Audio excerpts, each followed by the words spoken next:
Let me ask you a little bit about the Montreal Screwjob and how, in your opinion, it affected Mick Foley, because we know that Owen Hart, Davey Boy Smith, Jim the Anvil Neidhart, Mick Foley, they're all going to get upset about what happened at the Montreal Screwjob, of course, and fly home. Now, Yeah, lots of well, talent I'm are going to correct you on that. okay. Davey, Neidhart, and Owen were not upset, flew home. We sent them home. Okay. Mick got upset and didn't go to TV. Can you talk to us about that? We've talked to Mick before, and he says that he's talked to both Jim Ross and Jim Cornette and ultimately decided to come back. Um, Were you surprised that he was as upset about the Montreal Screwjob, or did you know that we're just going to have to deal with this? I mean, look, we're going to have to deal with it. I was surprised because I thought that Mick had a little bit of a better understanding of business in that regard, because he is a very intelligent, very smart guy. But it was Mick's feelings, and it was Mick's personal feelings that made that decision, not his business feelings. Because if he was doing that for business, he was doing the wrong thing. And I think Mick was just upset. I think Mick was mad at the whole situation and felt that his friend, Bret Hart, had been wronged. And by God, he's going to protest. And I believe that Mick probably felt that a lot of other people in the locker room felt the same way, that they would all, do it with him. Only thing was, he was the only one. And I think that realization of, wow, man, I'm standing out here on an island all by myself, when I thought that surely everybody sees that we all must leave. Well, nobody else saw that but Mick.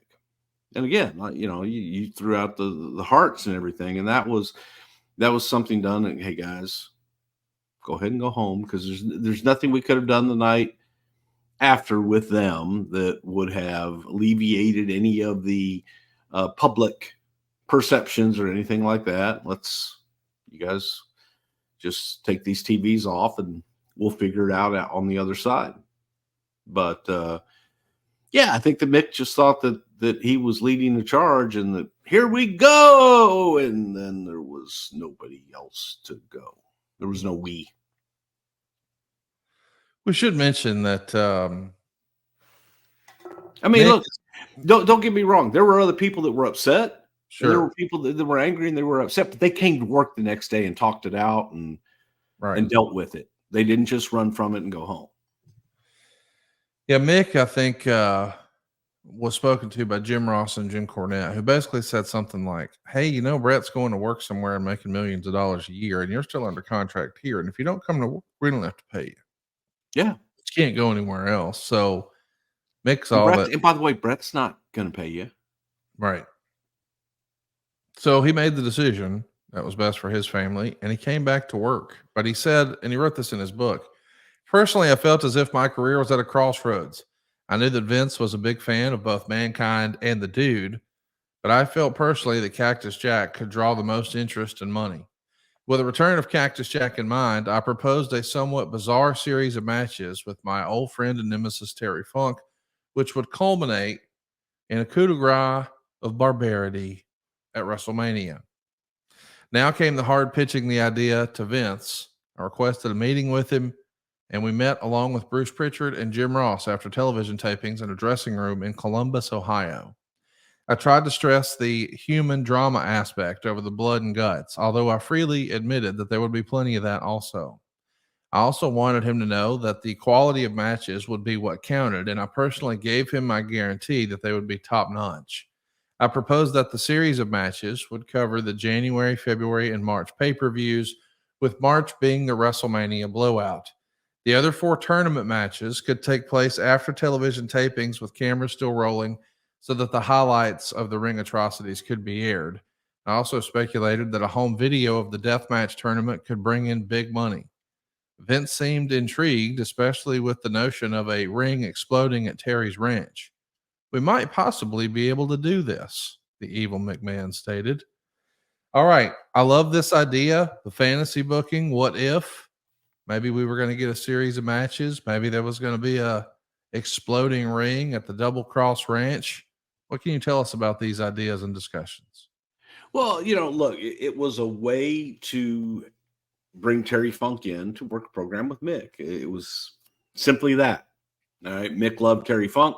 Who doesn't love Terry Funk?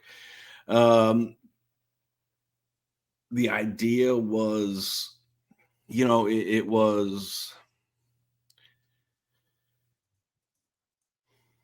I think, like all ideas that a lot of talent was selfishly laid out, which they should be. Okay. I'm not knocking that. Any idea that you come up with for yourself is usually going to be selfish, but this was selfish at the expense of others.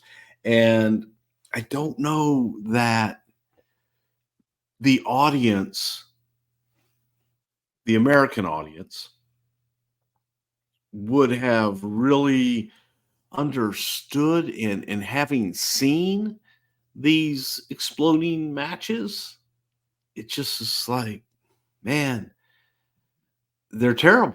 There's nothing to do. Now, the intrigue of doing a match at Terry's Ranch that culminated in a ring exploding is, I think, great. I think that we could have done that, and I think we could have done that very well.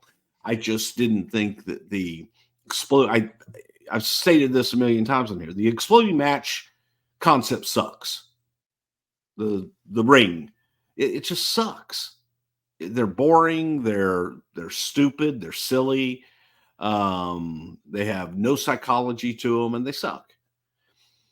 To get to the idea that was intriguing again was Terry's Ranch and being able to have a match go all over the ranch, ending in the ring and having the ring eventually blow up.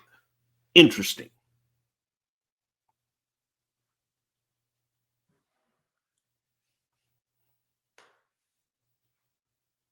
I wish it would have happened. Well, again, it was, we had done by this point, we had done the Roddy Piper, we had done the Hollywood backlot brawl. The problem with that, and the problem with doing it at WrestleMania, is that a good portion of one of your marquee matches is not taking place in the arena. So with the backlot brawl that we did in Hollywood, we had the chase all the way, and the guys finally finished the match in the ring in Anaheim. But it's just not, I'm paying a lot of money to go to WrestleMania, and I've got to sit there and watch a screen. Right. Just not the best presentation, in my opinion.